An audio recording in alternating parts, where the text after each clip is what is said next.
बिस्मिल्लाहिर्रहमानिर्रहीम। Dear student, अस्सलाम वालेकुम। उम्मीद है आप खैरियत से होंगे। हम पढ़ रहे थे 10th क्लास की मैथमेटिक्स का चैप्टर नंबर 3 और चैप्टर नंबर 3 की एक्सरसाइज 3.4 के गालिबन 2 क्वेश्चन हमने कर लिए थे पिछली वीडियो में। आज हमने क्वेश्चन नंबर 3 सॉल्व करना है और क्वेश्चन नंबर 3 की तरफ बढ़ते हैं। तो एक्सरसाइज है हमारे पास 3.4। एक्सरसाइज 3.4 क्वेश्चन नंबर 3 है। क्वेश्चन नंबर 3 में कहा गया है कि if x minus y over z is equal to y minus z over x. यहाँ पे मैं लिख लेता हूँ पहले, चलो क्वेश्चन कि x minus y over z is equal to y minus z over x is equal to z minus x over y, z minus x over y. Then prove that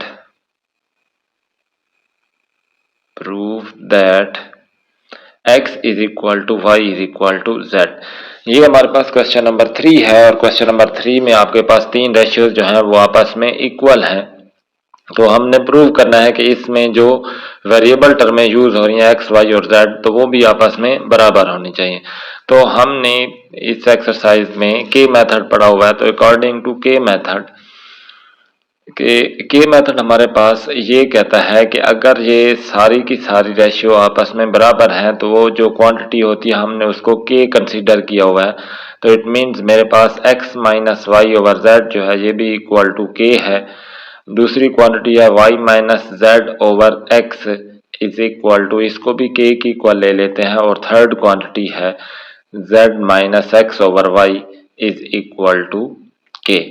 अब ये तीन क्वांटिटी थी या तीन ratio थी, इन तीनों को मैंने इक्वेशंस का नाम दे दिया। तो इक्वेशन 1, 2 और 3 बन गई है। अब इक्वेशन 1 में अगर मैं चेक करूं तो z जो है डिवाइड हो रहा है, z को दूसरी तरफ शिफ्ट करूं तो ये मल्टीप्लाई हो जाएगा k के साथ। इक्वेशन 2 में x जो है ये भी k के साथ मल्टीप्लाई हो जाएगा और इक्वेशन 3 में y जो है तो ये भी मेरे पास मल्टीप्लाई हो जाएगा k के साथ। तो यहाँ पे मेरे पास ये इक्वेशंस कुछ फॉर्म में आ जाएंगी। x minus y is equal to z k, y minus z is equal to x k and z minus x is equal to y k. अब यहाँ पे अकॉर्डिंग टू, बल्कि हम क्या करते हैं कि इन इक्वेशंस को ऐड कर देते हैं। एडिंग ऑल दीज इक्वेशन, इन सब इक्वेशंस को अगर हम ऐड करें तो हमारे पास लेफ्ट हैंड साइड आपस में ऐड हो जाएंगी और राइट हैंड साइड आपस में ऐड हो जाएंगी।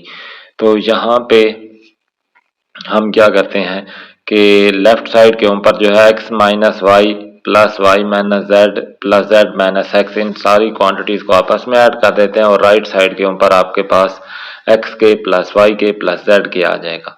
यहाँ पे सेम टर्म में अपोजिट साइन के साथ जो भी होंगी वो कैंसल आउट हो जाएंगी, तो तकरीबन सारी खत्म हो जाती है, आपके पास जीरो बन जाता है। राइट साइड के ऊपर अगर मैं k को कॉमन ले लूं तो मेरे पास k into x plus y plus z, पीछे तीन क्वांटिटीज बच जाएंगी। अब अगर k की वैल्यू फाइंड करनी है तो इसके साथ x plus y plus z को दोनों तरफ डिवाइड कर दें तो हमारे पास राइट साइड के ऊपर ये सेम टर्में कैंसल आउट हो जाएंगी और लेफ्ट साइड के ऊपर जीरो के ऊपर कोई भी क्वांटिटी डिवाइड की जाए तो जीरो के इक्वल आता है। तो इट मीन्स k की वैल्यू आपके पास आ गई है 0। तो यहाँ पे जो k की वैल्यू आपके पास आई है 0, इसी k की वैल्यू को यूज करते हुए हमने x, y, z की वैल्यू फाइंड करनी है या इक्वेशंस को कंपेयर कराना है। तो मैं क्या करता हूँ, putting value of k in equation 1, 2 and 3। ये जो ऊपर हमने इक्वेशंस ली हुई हैं, इक्वेशन 1, 2 और 3, इनमें जहाँ पे k यूज हो रहा है वहाँ पे हमने k की वैल्यू पुट कर देनी है, इक्वेशन 1 में भी, 2 में भी और 3 में भी। तो इक्वेशन 1 में हमारे पास क्या है, x minus y over z is equal to k है, तो k की वैल्यू मेरे पास 0 आ रही है। तो यहाँ पे हम क्या लिख देंगे, k की जगह पे इक्वल टू 0। अब z को दूसरी तरफ मल्टीप्लाई करूं तो x minus y equal to 0 आ जाएगा, क्योंकि 0 के साथ z मल्टीप्लाई होके 0 आ जाएगा, कि 0 के साथ जो भी क्वांटिटी मल्टीप्लाई हो वो 0 आ जाती है। इसी तरह y को अगर मैं राइट साइड के ऊपर शिफ्ट करूं तो ये प्लस का हो जाएगा, तो यहाँ से x is equal to y आ जाएगा। अब दूसरी इक्वेशन है मेरे पास y minus z over x is equal to k. यहाँ पे भी k की वैल्यू अगर हम 0 पुट करें तो लेट्स सी हमारे पास क्या रिजल्ट आता है। y minus z over x is equal to 0, k की जगह पे हमने 0 पुट कर दिया। अब x को 0 के साथ मल्टीप्लाई करेंगे तो ये दोबारा आपके पास 0 आ जाएगा, y माइनस जेड इक्वल आ जाएगा आपके पास 0 के। अब z को अगर हम राइट साइड के ऊपर शिफ्ट करेंगे तो इसका साइन चेंज हो जाएगा, जहाँ पे y इक्वल टू z आ जाएगा, क्योंकि 0 के साथ जो भी टर्म ऐड करें तो वही रिजल्ट आता है, तो it means y is equal to z। ऊपर वाली क्वेश्चन में x is equal to y आया, दूसरे में y is equal to z आया, तो according to transitive property x आपके पास y के इक्वल है और y z के इक्वल है। तो यहाँ पे ये तीनों की तीनों क्वांटिटीज जो हैं, जो वेरिएबल यूज हो रहे हैं x, y और z, ये आपस में। क्वेश्चन नंबर 5 है हमारे पास। क्वेश्चन नंबर 5 में कहा गया कि x plus y over a plus b is equal to y plus z over b plus c is equal to z plus x over c plus a. Then prove that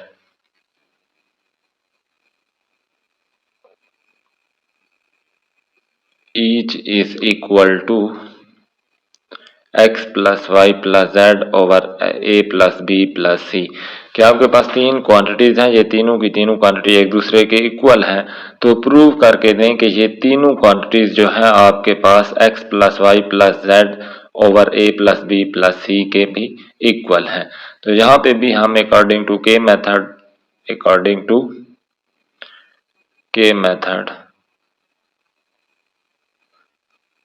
तो के method में हमने ये पढ़ा था कि अगर तीन रेशियोज आपस में इक्वल हैं, a by b equal to c by d equal to e by f है, तो ये इक्वल आएगा addition of numerator over addition of denominator, कि ये आपके पास a by b equal to c by d equal to e by f है, तो यहाँ पे a plus c plus e over b plus d plus f आ जाएगा।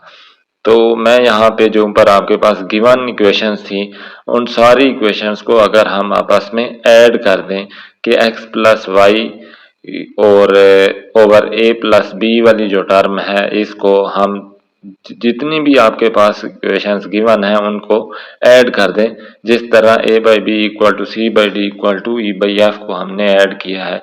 तो यहाँ पे नोमिनेटर आपस में ऐड हो जाएंगे और डिनोमिनेटर आपस में ऐड हो जाएंगे, तो ये बनेगा x plus y plus z plus x over a plus b plus c plus a।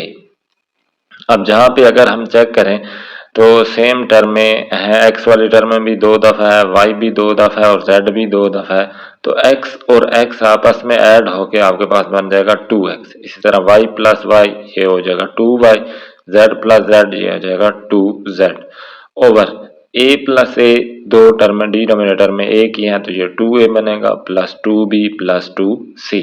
अब यहाँ पे अगर हम चेक करें नोमिनेटर और डिनोमिनेटर में, तो नोमिनेटर में भी 2 पड़ा हुआ है, डिनोमिनेटर में भी 2 है, तो ये मेरे पास आएगा 2 into x plus y plus z over 2 into a plus b plus C.